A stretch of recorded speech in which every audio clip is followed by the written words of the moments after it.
where we've come into the conversation is to say how, in the context of discipleship, leadership, community and movement, do you grow in everyday and everybody's expression of how do I hear and obey? And I think being able to ground the prophecy conversation there just means it's not the ones and twos or people's negative experience of an individual or an event or this sort of slightly Gnostic knowledge or otherness. Welcome to the Prophecy Project, an accessible prophecy podcast. In each episode, we explore some aspect of prophecy, from theology and practical aspects of hearing God, through to leading healthy prophetic cultures and exploring how prophecy can enhance local mission. Accessible Prophecy is a global ministry that helps individuals grow in the prophetic and helps local churches grow healthy and mature prophetic cultures. And now here are your hosts, Andrew Hill and Christine Wanstall. Welcome back, everyone, to the Prophecy Project, an accessible prophecy podcast. Andrew, great to see you. How are you today? I'm well, Chris, and good to see you. How are you? I'm very well, thanks.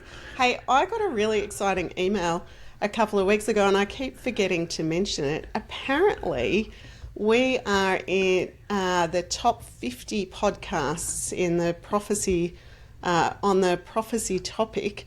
According to FeedSpot, we are number 30. Now, I thought maybe there were only 31 podcasts around prophecy. Is there? Is there more than that? Apparently there is a whole stack of podcasts out there around the topic of prophecy. So just a shout out to people who jump on and listen to us and engage with us. We're very grateful for your support, and we just love jumping on and chatting about this topic. Yeah, so there you go, top 30. And we're looking forward to today's podcast. This will actually, I think our guest today will bump us. We'll boost. We'll absolutely It'll boost us up. Yeah. Yeah. Because he's a good friend of both of ours, has had lots of influence in both of our lives over a number of years. And so, Rich Robinson, it is so great to have you with us on the podcast. Welcome. Oh, thank you, Angie. Thank you, Chris. I'm looking forward to being with you, to being able to just connect and be a little part of your journey. Looking forward to it. Well done on top 30. Good job. I know. How amazing. And we do so much preparation work when we jump in these podcasts, so it's awesome just to... Which Rich has just found out about. All the extensive I'm hard laughing. work. All you just deserve for your hard work and preparation. Well done. Yeah. That's it. Hey, Rich, it's really good to see you. Tell us a bit about yourself for those who don't know you as well as Andrew and I do. Yeah, thanks, Chris. So it's great to be with you and all the listeners. So I'm an Englishman that lives in Scotland. So I live in Edinburgh, Scotland. Have been in Scotland for 10 years. We lead a local microchurch. We help a city church that has a network of missional communities, and then we do some coaching and training work as well with other Christian leaders and organisations. So 3 kids. They are 19, 17 and 15. So one at university, just finished his second year at university. One who finishes school imminently and heads to university in September. And then a 15-year-old. And you will both remember them when they were sort of 5, 3 and 1 or 6, 4. We're both shaking our heads going, how can they possibly be so old? Yeah, how old? I know. And I feel like that. I often say my mental age, in my head I'm 27 and I now have a child who's nearly 20 and I'm like, how are you catching up with my internal child? But yeah, so they are 3 teenagers, which is a joy and a stretch for our prayer life and discipleship journey, which is great. Married to Anna, who's an editor, publisher, who runs our publishing house. And then we have 2 primary initiatives that we run out of our charity. So one is Creo, with Christian entrepreneurs, so to create. So that's working with faith-driven organizations and Christian entrepreneurs. So that might be a faith-driven business. It might be being a Christian in the marketplace, a social enterprise, a social impact venture.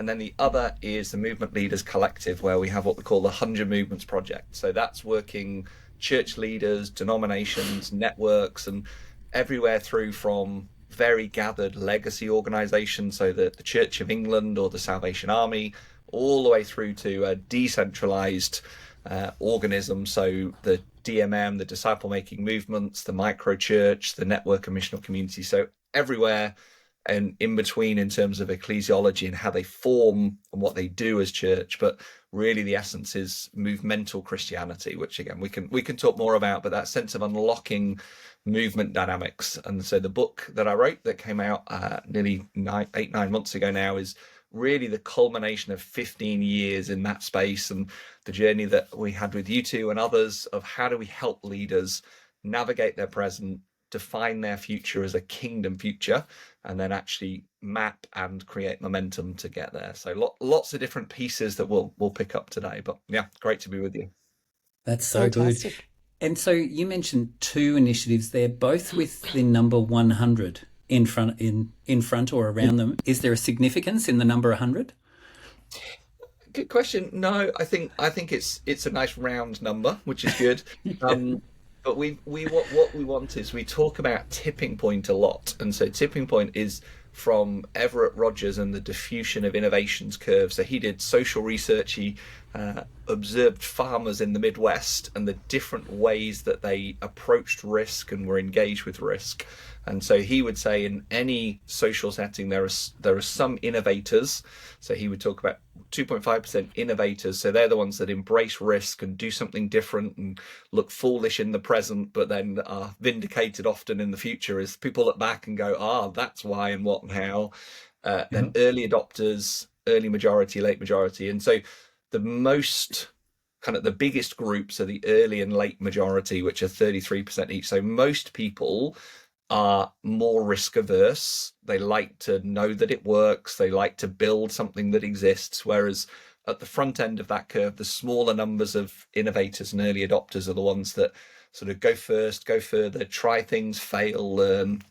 And so really we've said, what would it look like to have 100 movements that go first and further and really unlock the power of movemental Christianity, quite an authentic Christianity, not necessarily what we've made it today of institutional or attractional Christianity, but actually going further. So yeah, that the 100 is just it's more than one, but it's not realistic when you say 1,000 movements in the West. It just feels like, whereas 100 feels both a huge stretch, but something as a sort of horizon point for us to say, we've loved the stories and we honor the stories and learn from the stories in the African and Asian context where we see that movemental Christianity fostered, whereas from the West, in a place of weakness and a place of exile or cultural Christianity in Christendom, how do we take that authentic Christianity? And so, yeah, the 100 sets us a goal that's beyond us, but is something that the Lord is kind of stirring us towards in an alliance of organizations. It's not just, we're not the solo, we are convening and coaching and working alongside others to that goal. That's good. So, Rich, I love the fact that you talk about the variety of denominations that you're working with across the spectrum of theology. And it's one of the conversations I actually had about 2 days ago with a pastor about the prophetic. If we, just the challenge of how to do cultural change within a church to help, particularly in the prophetic sense, obviously being the Prophecy Project, we recognise that the challenge, the P word, being prophetic, can have in some contexts and for some people engaging. So really keen to unpack a bit more with you some of your observations across that spectrum, because I would actually say, purely from a prophetic point of view, that there are equal challenges across each element of theology. But I suspect there might be some unique ones if you think about one end to the other. Yeah, definitely. I think it probably goes back to me, to my origin story and where I came to faith in Sheffield, that prophecy was around hear and obey. So it wasn't simply an experience or a hearing God as a revelation, but prophecy was revelation, the interpretation in the context of community, which was always seeking to become that integration, obedience, incarnation. So it's the hear and obey, and the what's God saying to you, and what are you going to do about it? And I think partly some of the different expressions of the prophetic don't potentially pull that fullness of It's grounded in discipleship. It's grounded in leadership. It's for you to mature and for you to mature the body. So this is not just the ones and twos that can hear something. It's actually all of us as we walk in our discipleship journey that we need to hear and obey. And so I think partly where we've come into the conversation is to say how, in the context of discipleship, leadership, community and movement, do you grow in every day and everybody's expression of how do I hear and obey? And I think being able to ground the prophecy conversation there just means it's not the ones and twos or people's negative experience of an individual or an event or this sort of slightly Gnostic knowledge or otherness that one or two people sort of disappear, find this and then come back. It's the more sort of Old Testament, I heard this and now it's written on tablets and here we go. So you often find people have had some negative experience of a person, a place, an experience. They probably don't necessarily always have a grounded in discipleship engagement, which I think is important, grounded in community engagement. And then I think partly, Chris, it's helping them find their way. So where we work with a disciple-making movement, their emphasis of discovery and the DBS, the Discovery Bible Study, their emphasis is we want everyday people to hear the voice of God and respond. That's the essence. And the way that they do that is discovery. So it's not an expert telling, it's the Bible speaking. But the emphasis is how do we create an environment where people hear and obey all the way through to some of the more legacy or centralized or larger institutional organizations. Again, it's how do we not just have information, but that becomes revelation and incarnation. So yeah, it really is a finding the love language of the organization, understanding some of the heritage and history of the organization, and then journeying with people so that it becomes real, not a concept or an outside sort of, because that's, if it's something that's outside or other, that's when you can be defined by the past or other people or experiences, not a biblically engaged expression of the prophetic. So, Rich, with your experience, and we've known each other for quite a long time, as we talked about before, with your experience of prophets, and I'm really interested because of the name of the book, All Change. Sometimes prophets can see what needs to change, or maybe we think we see what needs to change, maybe what could be and what should be. Yep. Talk to us how you've worked with people in that zone who maybe see what could be and maybe should be, but don't have the skill or maybe even the wherewithal to pull it off. Yeah, definitely. I mean, I would say that probably, well, I've got about 6 answers to that question, Andrew. So I'll try to I can see Rich's brain, just the cogs going, which one do I go? Which one do I go? 500 questions underneath it. That's right. Exactly. So let me try and I'll bounce around a bit and then we can. So That's one would be, for a prophet, never operating in isolation would be one piece. So that the prophet needs needs the apostolic, the evangelistic, the shepherding, the teaching to round them out. They need 2, 3, 4 people as a community for discernment, the mirror to reflect back, the skills and the gift sets to make things happen.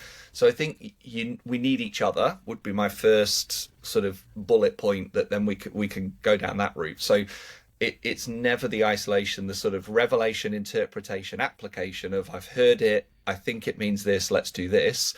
When a prophet comes to me and says, this is my revelation, this is what I feel like God said, and this is how I've interpreted, and this is what you should do, for me, I would always step back and go, well, where's the interpretation? Who where's the discernment? So that sort of how you do this together, but also the prophet has some particular strengths. So the sort of inward intimacy, fidelity, upwards, sort of whose we are, that the prophet calls us back to faithfulness. So often there's the prophetic voice is about integrity and fidelity and faithfulness and worship and intimacy with God, but also the prophetic voice can push us but it's generally towards the margins. So it's the advocate, the justice orientation, or the faceless or forgotten. So it's the prophet is often reminding us of the widow, the orphan, the alien, and that's a different dynamic to, say, the apostle, which is more innovation and initiative and frontier and strategy. And so it's the speaking the truth. Yeah. But again, the second point I would say is it's got to be speaking the truth in love. So the danger for a prophet is they can speak the truth, but it's not always in love. So it can come in a harsh tone, a judgmental tone. It can come from frustration, and you lose the ability to speak if you don't love that which you're seeking to change or the person that you're seeking to engage with. So you can go the other way, and you can have prophets that love without truth, and that's the kind of court prophet of like, let me just wheel out my prophet that will endorse my kind of da-da-da. But it's often that sort of, it's a hard place to hold love and humility and grace as a prophet, because you see things and feel things, because the pain is almost embodied and the potential is almost embodied, and the integrity gap, you feel the pain of that. So one would be we need each other. Yeah. One would be it has to be speaking the truth in love. And then the third would be, I think, absolutely understanding the skills and gifts. There are not many prophets who are great strategists, but that doesn't mean that a prophet shouldn't be a leader. It just means where that strategy comes of sort of A to B, or I think we should do this, how do we map the gap, or I have an intuition that this is important. Okay, well, let's discern and design what that could look like. Prophets are an amazing. So yeah, the book of all changes, unlocking kingdom potential in a world we weren't prepared for, is the sort of strapline. And absolutely, the apostles and prophets in this moment of cultural disruption, political disruption, generational disruption, digital disruption. I wrote the book.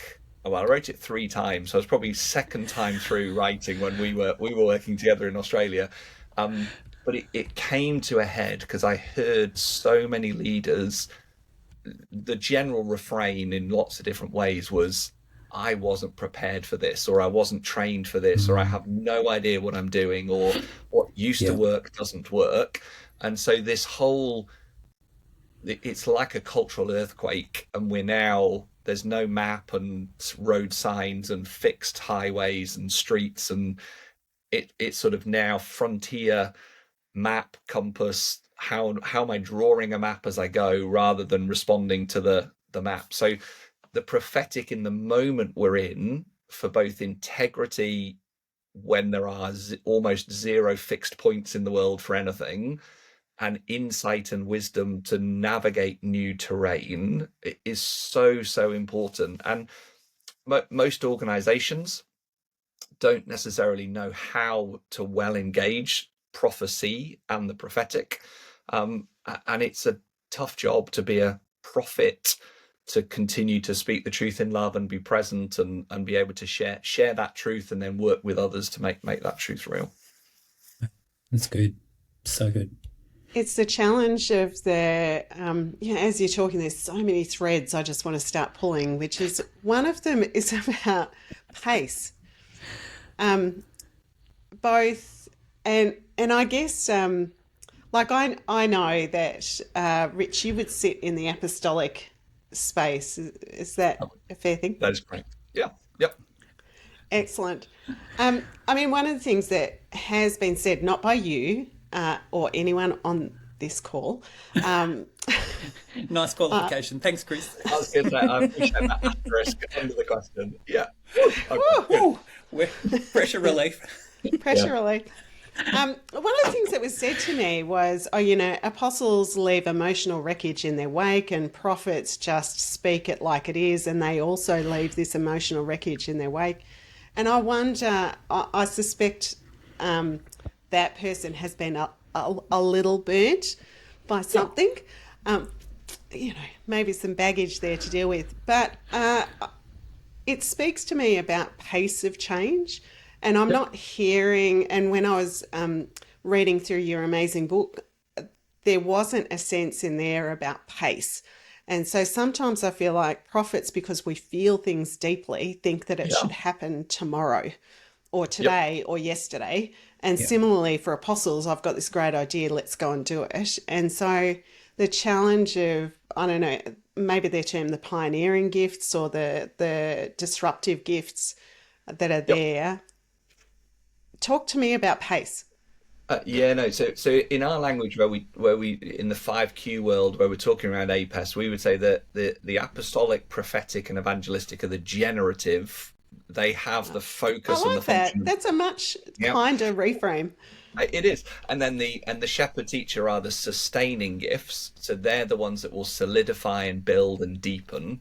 And so partly, Chris, ultimately it's the maturity and the character foundation that what you express is built upon. So if you have a firm foundation of maturity, of spiritual maturity, emotional maturity, discipleship maturity, you will express the apostolic far more healthily and fruitfully than if I've got all the energy and dynamism and haven't got the character foundation. So I would imagine that person has probably been really unhelpfully treated or led or engaged with, and that is very real. And for many of us, like all of us, will have those experiences where the gift hasn't been handled well, or the maturity hasn't been there, or that kind of piece. So this is not a neutral conversation in any way, shape, or form. When you talk about the apostolic and the prophetic, sadly, chances are you could, within 5 minutes of any conversation, there will be experiences, memories, sadly PTSD. There'll be a real, and this and this happened.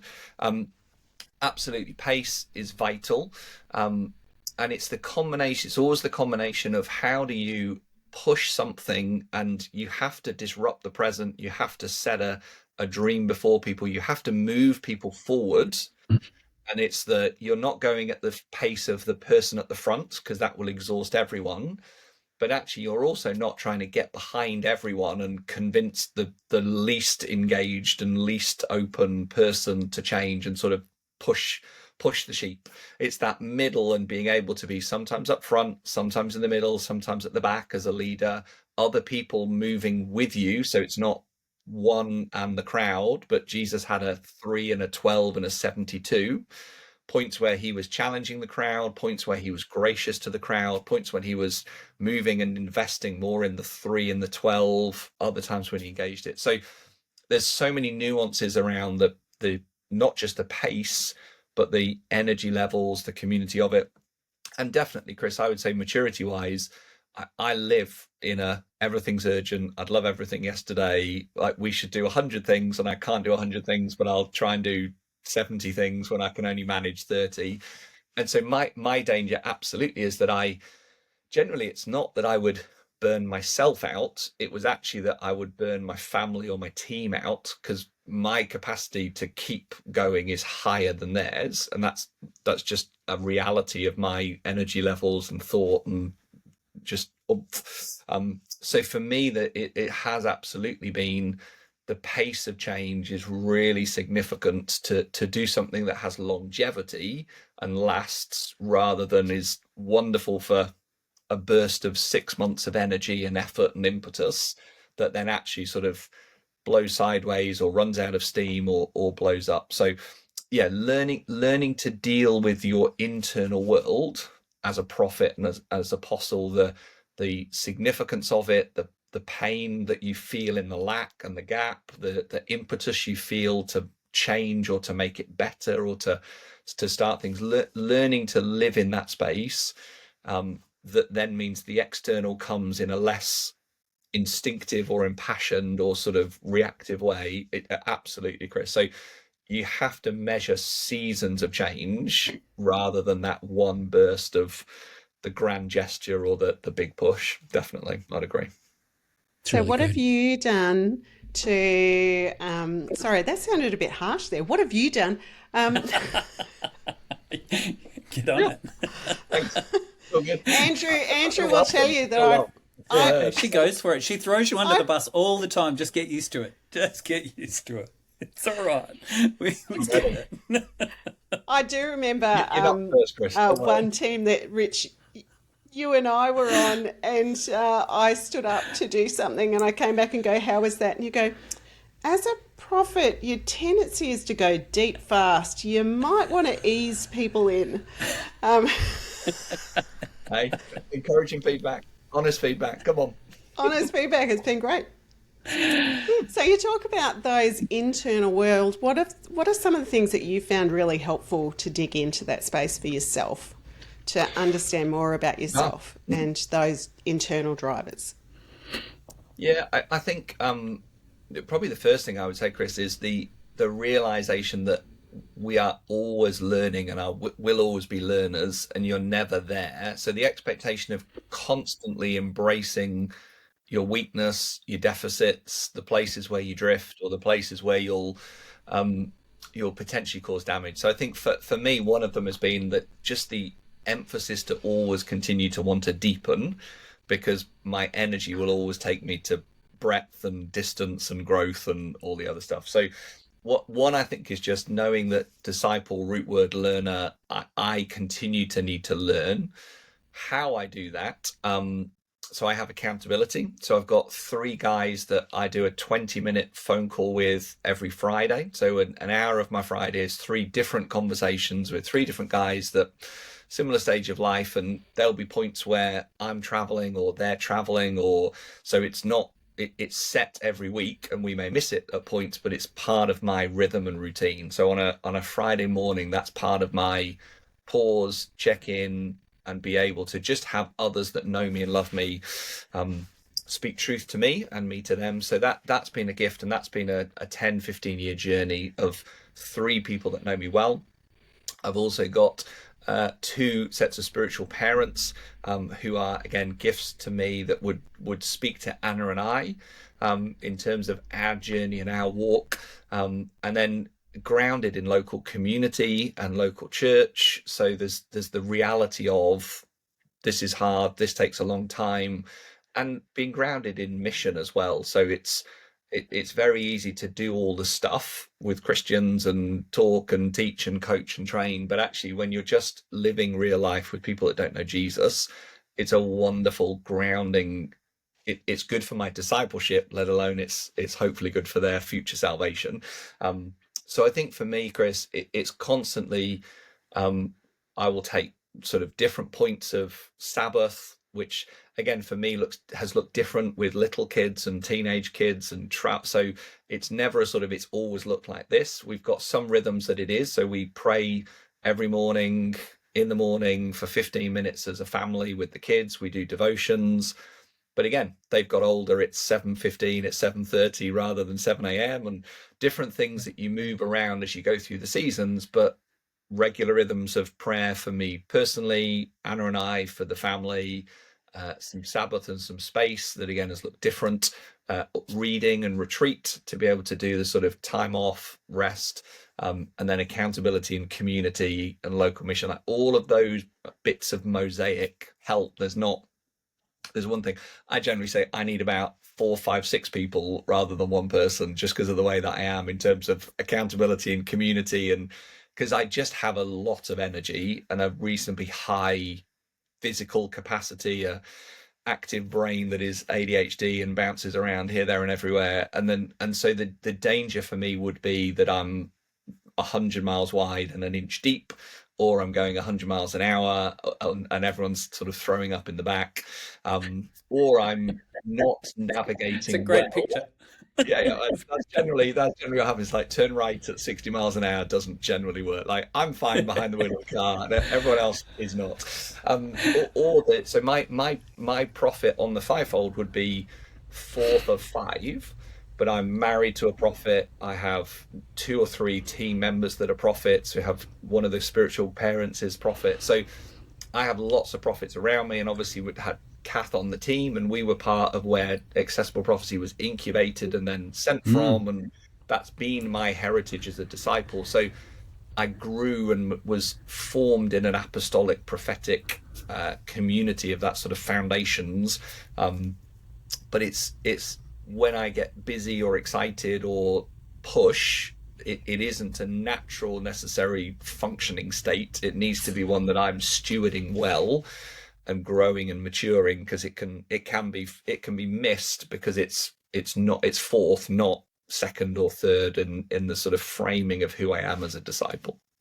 Yeah, that's so good. Rich, in the book you talk about change, and we can all catalyze change, I think was the statement. Yep. And it's not for change's sake, but it's for people's sake. When we start to apply that, though, in the book, you go into this process of, dream, discover, design, deploy, and then back into dream. This whole idea of taking time to dream, and then use the word just a minute ago, pause, and it's almost listening to God. How do you discern when you've been dreaming? How do you discern that it's God? Yeah, good question. Yeah, so in the book we use the frame, so you can see the frame in Psalm 23, you can see the frame in the Exodus journey. So we always talk about changes, never up and over and sort of upward to the right and everything's beautiful and manicured and planned. It's down and through. So the patchy field, to get to the greener pasture, you have to go down and through the valley. Egypt to the promised land, the desert, the wilderness is in the way. And we use Jesus as an example in the Gospel of Luke of those phases of Jesus's work, but the image is this curve down and through the valley. And I think in response to your question, Andrew, the dream is really good in terms of revelation, but the phase of discover is that interpretation. So you have to test, and again, I would be an advocate for that. Test is experiential rather than conceptual. So that revelation needs to be tested in conversation, in activity, and reflected on. And so it almost becomes this progressive picture where we're becoming increasingly clear, but also with an increasing conviction of this is the way of God, and this is the future that God has for us. So it's very hard to, in isolation, on your own, discern and dream what God may have for you or for your organization or your team in the next 5 years, and in your own head and thoughts circle around that to get to a point of clarity and conviction. I would almost argue it's impossible, maybe argue that it is impossible, because ultimately that revelation needs to have interpretation and be fleshed out. So Jesus, for instance, talks of the Beatitudes, and that is a dream, that is a future, and it's really not it's telling people who they should be and how they and what they should do. So it's that sense of who is the person that you are in Christ. Here's the big dream, but the reality is that wasn't the finish. He then took a small number, embodied the Beatitudes and expressed the Beatitudes and brought people into that picture with miracles and teaching and experience and interactions. And so how you discern it, you in effect, the way that I describe it is, if you think of you're out on a walk, if you look to a horizon, you can see the silhouette, the outline of a tree or a house or whatever it is. The closer you walk towards it, the more clearly you will see the tree or the house. So when you start the journey, it's more of a silhouette in the future, and that's the "come follow me, I'll make you fishers of men." There was a big gap between what on earth does that mean and the reality of it becoming. It's like there's a big gap there. This takes a bit of obedience and faith to follow. And again, the danger for us is we want everything mapped out, but you have to be very strong on your destination but flexible on your journey, because no leader can say, well, in 1, 2, 3, 4, 5 years this will happen. And that's never been the case. But it was the misnomer before COVID that we have a 1, 3, 5 year plan that's beautifully mapped out with our strategic planning process. And you go, let's just be honest, it's our best guess given what we know now and what God said. Whereas COVID bust that myth. And now people are like, well, the next 6 to 12 months is probably about as far as I can see. So what can I see is probably 6 to 12 months. But you should absolutely be dreaming, where do we feel God is leading us in the next 3, 5, 10 years? But that's more vision and dream, rather than we have a beautiful strategic highway that we've built that's going to take us there in 3, 5 years time. It's more, we've laid the track for the next year. We know the road gets us this far. That's where we feel, but we're trying to keep heading and orientating ourselves. So got to be discerned in community, and that's the discover phase of prototyping, testing, pioneering, to be able to have a small number that can report back what is being refined and tested, rather than a beautifully manicured, it's going to look like ABC off into the future. Yeah, that's so good. I love the adaptive, iterative leadership elements in there of we know the vision, but actually as we're going along, what are the things that we're adapting to? What are the challenges we're finding? And I think as you were talking, it reminded me of hearing leaders in church stand up saying, I went away on retreat, God told me this, and this is what we're going to do for the next 5 years. And it just sounds a lot more reflective of Jesus' leadership of bringing people along, and that adaptive, iterative, on the ground stuff happening. Yeah. Yeah, and the reality is, though, we're all culpable, because what the crowd want is a king, and what the crowd want is certainty. So in times of uncertainty, we want certainty, and in times of disruption, we default to the solo heroic leader. So there's the gentle challenge that I would give to any of our systems, a church, a denomination, an organization, is we don't want solo heroic leadership, but we do want solo heroic leadership. We don't want the gap and the vulnerability and the ownership to actually figure this out together, but we do want the gap and so there's always this sort of juxtaposition and slightly schizophrenic. We really do want strong leadership, but we don't want strong leadership. We do want a clear vision, but we don't really want a clear vision. We do want you to invite us into this shared process, but we don't really want it. So the places I've seen it work best is that there's a maturity of this interplay and almost yin and yang between there is a sense of leadership, which is spiritual parenting and a setting of general direction and a holding of space. But there's also a family sense or a communal sense of we together are working this out. And some of us that love risk are going to try and report back, and other of us are going to organize or pray. And together we are journeying this. So absolutely the default pattern of the solo heroic leader is deep within our psyche. And the challenge is that, again, we can read the Bible and hear those heroic leaders and have the Hebrews list of heroes of the faith.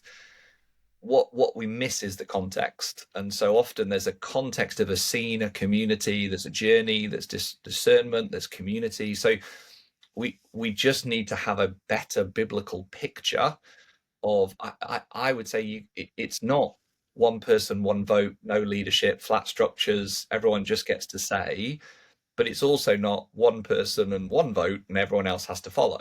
There's somewhere in the middle, if we can find that space where leadership is servant leadership, sacrificial love, it's parenting, not CEOing. So it's not a business hierarchy, it's a family with spiritual parents. That's a different picture that, again, a younger generation wants. And so there's going to be generational challenges, I think, to the understanding of leadership, of organizational reality, of what I can and can't question and challenge. And that will be a beautiful challenge that younger generation will bring.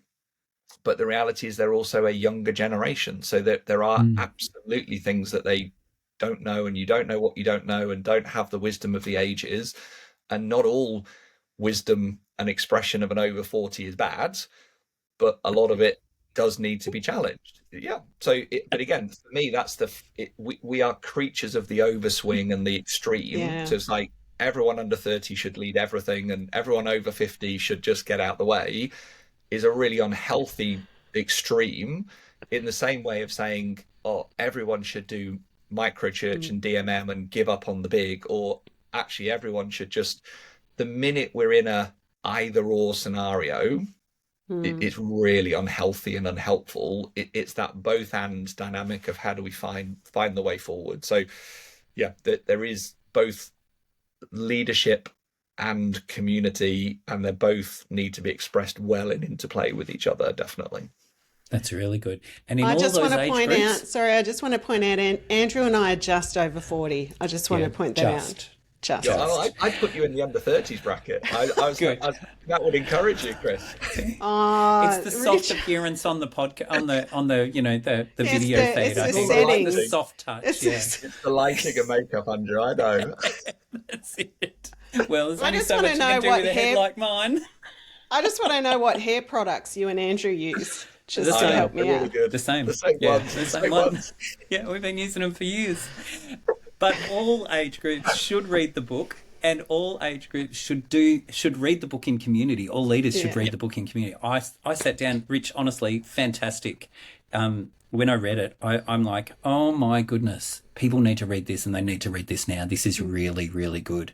And particularly church leaders, whether they're apostles, prophets, evangelists, shepherds or teachers, we need to read this. It's really good. It's really, really helpful. Well done on the hard work. Yeah, it's really good. Great. It was hard work. It was the discipline to do it, and Anna's help to help me to write and frame it. And it's 15 years of trying and testing this in so many different contexts that it was the discipline really to write the book, hopefully to give resonance and encouragement to a pioneering leader or somebody who's in leadership.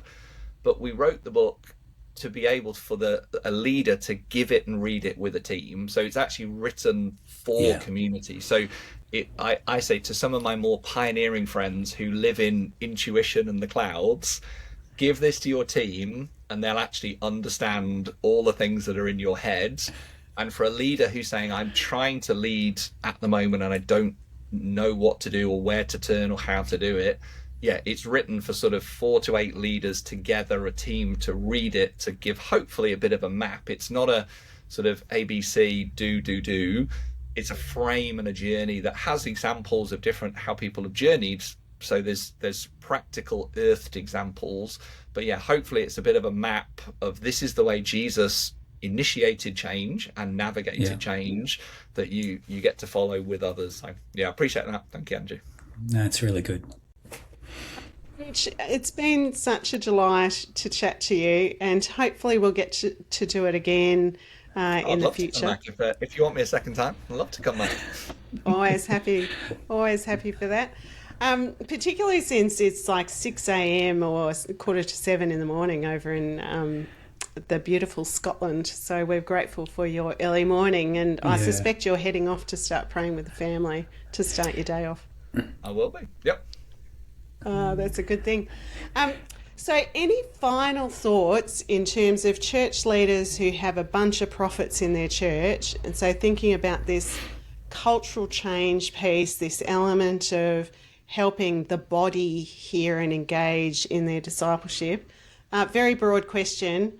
Any final thoughts? In a little small time frame. Just 30 seconds. One question that holds about 9 questions. 3 or 4 dot points. Yeah, 3 or 4 dot points. I can do that. So the first would be, as a leader with your prophets, it is better to be in conversation with them in a room and around a table and in dialogue than it is to be at a distance. So the first thing I would say to a leader is actually build relationship, listen. Not everything that will be said will be interpretation and application, but the revelation, a mature prophet will bring truth. Hopefully a mature prophet brings truth in love that you can together discern. So I think the first would be better to be close than to be distant, better to be in relationship than not. So open yourself, your heart, your table, your study, your home to them. The second would be help them to understand themselves. So the dynamics of what they see, what they bring, and also what they need others for. So you want, as they can speak to you, you can speak to them to mature them. And then the third thing I would say is that in a church context, what you're looking for is to have every disciple hear and obey. And there are just some that have that particular gift in a different way that you want everyone to love each other and the neighbor, and some people just have that, or you want everyone to be able to know God's word and share. So the different dynamics of that fivefold genius of Jesus, I would say to the prophets, how do you help equip every person in everyday context to hear and obey? So earth it there, as well as helping me to dream and see the culture we want to create, the future we want to see, the stretch that we want to do. So almost the prophet can go from 10,000 foot to 1 foot, not just stay at 1,000 foot or 10,000 foot. So that sort of my challenge and invitation to the group of prophets would be, how do you help everyone be disciples that hear and obey? Earth it there while we together dream of the vision, strategy, culture, future that we desire, and how are you helpful into that? So good. That's awesome. That's fantastic. Amazing. One final question with 2 parts. Coffee or tea, and does Melbourne have the best coffee in the world? Coffee, and then I reserve the right to not be never invited back to Australia and New Zealand. In other words, yes, we do. You heard it from Rich. Yes, we do. There is but he can't say. You are going to get me on any public podcast to say anything that will get me into trouble. Like, no chance. I've done this before, Chris. Like, Rich! I'm more than happy to name the coffee rather than tea debate, but oh my word, that's like saying who's the best football team in the world, or that's like no chance. Who's your favourite child? No, let's not go there. Who's your favourite child? That's exactly it. Yes. We don't have favourite children, remember? Yeah, that's so funny. Well, thanks so much for joining us, Rich. It's been an absolute delight, and we look forward for people jumping on to our next podcast. Thanks so much. See you next time. Thank you for listening to the Prophecy Project. We hope you've been encouraged as you've listened today. We would love to connect with you. You can do that by following Accessible Prophecy on Instagram and Facebook. If you have a question or topic you would like us to cover, please check the podcast information description for ways that you can connect with us and for links to resources, workshops, and coaching. We hope you'll join us for the next Prophecy Project podcast.